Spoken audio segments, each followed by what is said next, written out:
Students, इससे पहली जो वीडियो थी उसमें हमने पढ़ा था पार्टनरशिप के बारे में, ठीक है, और पार्टनरशिप की एडवांटेज थी, फीचर्स थे, वे पढ़े थे।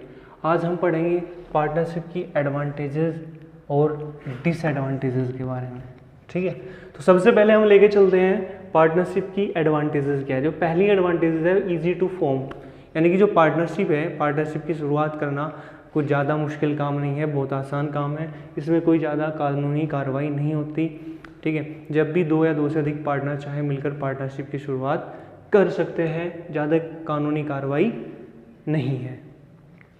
दूसरी चीज़ क्या है इसमें, बैलेंस डिसीजन मेकिंग, यानी कि जो डिसीजन लिए जाते हैं, जो भी पार्टनर हैं वे मिलकर लेते हैं। और जो वर्क है, डिवाइड वर्क, जो पार्टनर क्या करते हैं, वे अपनी स्किल के अकॉर्डिंग, अपनी योग्यता के अकॉर्डिंग काम को बांट लेते हैं। फर्म के जो जैसा काम कर सकता है उसको वही काम मिल जाता है, फिर वे उसी की तरीके से काम करते हैं, जिससे क्या होता है कि बैलेंस बन जाता है कहीं में, फर्म में। थर्ड है हमारा लार्ज फाइनेंशियल रिसोर्सेज। इसको शुरू करने के लिए क्या चाहिए, फाइनेंशियल रिसोर्सेज ज़्यादा चाहिए। जब जितने आप पार्टनर लेकर आओगे फर्म में, उतने ही आपके पास क्या होगा, फाइनेंशियल रिसोर्सेज ज़्यादा होगा, यानी कि पैसे ज़्यादा आएंगे। ज़्यादा से ज़्यादा पार्टनर आ रहे हैं तो फर्म में ज़्यादा से ज़्यादा पैसा आ रहा है, आप अपनी फर्म को उतना ही बढ़ा सकते हो। रिस्क शेयरिंग, अगर कोई रिस्क हो रहा है, कोई लॉस हो रहा है, वो जो पार्टनर की रेशियो है उसके अकॉर्डिंग बांटा जाएगा। जो पार्टनरशिप डीड में है या पार्टनरशिप डीड में कोई रेशियो नहीं मेंशन है, पार्टनरशिप डीड नहीं बनी है, तो उसमें उनको इक्वली रिस्क बांटा जाएगा। कोई लॉस हो गया तो इक्वली बढ़ जाएगा, ठीक है, नहीं तो रेशियो के अकॉर्डिंग बढ़ता है।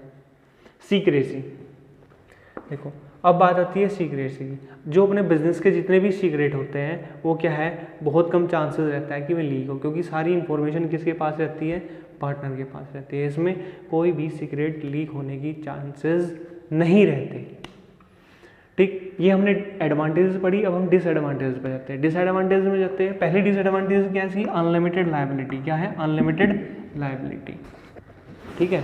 अनलिमिटेड लायबिलिटी ये हमने फीचर्स में भी पढ़ा था। अनलिमिटेड लायबिलिटी का मतलब क्या होता है, जो पार्टनर है, ठीक है, पार्टनरशिप में अगर फर्म ने लोन ले रखा है और फर्म लोन नहीं चुका पाई, अब क्या होगा, जो पर्सनल प्रॉपर्टी है पार्टनर की, उन पर क्लेम किया जा सकता है। जहाँ से लोन ले रखा है, बैंक से लोन ले रखा है तो बैंक क्लेम करेगा, फाइनेंशियल इंस्टीट्यूशन से लोन ले रखा है तो फाइनेंशियल इंस्टीट्यूशन क्लेम करेगी। लिमिटेड रिसोर्सेज, कम पार्टनर तो कम रिसोर्सेज, ठीक है। जॉइंट स्टॉक कंपनी के मुकाबले, हम आगे पढ़ेंगे जॉइंट स्टॉक कंपनी क्या होती है, उसके मुकाबले इनके पास लिमिटेड रिसोर्सेज होते हैं। नेक्स्ट है कॉन्फ्लिक्ट।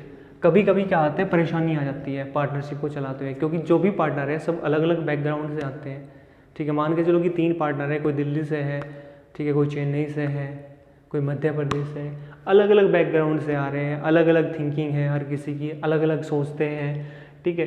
तो उनके एक जैसे विचार नहीं हो पाते, तो बिजनेस को चलाते हुए क्या होगी, फिर परेशानियाँ आएगी, बहुत सारी दिक्कतें आएगी। लैक ऑफ कंटिन्यूटी, ऐसे बिजनेस कभी कभी क्या होता है, ज़्यादा लंबे समय तक नहीं चल पाते। कब, जब किसी पार्टनर की डेथ हो जाती है या कोई पार्टनर इंसॉल्वेंट हो जाता है, दिवालिया घोषित हो जाता है, तब ऐसे बिजनेस को चलाना बहुत मुश्किल हो जाता है, बहुत दिक्कतें आती है। फिफ्थ डिसएडवांटेज है इसका, लैक ऑफ पब्लिक कॉन्फिडेंस। जो पब्लिक ऐसे उसमें पब्लिक पैसा नहीं लगाती, क्योंकि इनकी जो एनुअल रिपोर्ट है वो पब्लिश नहीं होती, पब्लिक का बिल्कुल भी कॉन्फिडेंस नहीं होता पार्टनरशिप फर्म पर। फिर 6 है risk of mutual agency. Risk बना रहता है। रिस्क कैसा बना रहता है इनके अंदर, कोई पार्टनर है, उसने क्या कर लिया, बेईमानी कर ली, डिसऑनेस्ट कर ली, या पार्टनरशिप फर्म के जो सीक्रेट हैं वे किसी दूसरे को शेयर कर लिए, ऐसी डिसऑनेस्टी बनी रहती है इसके अंदर, ठीक है।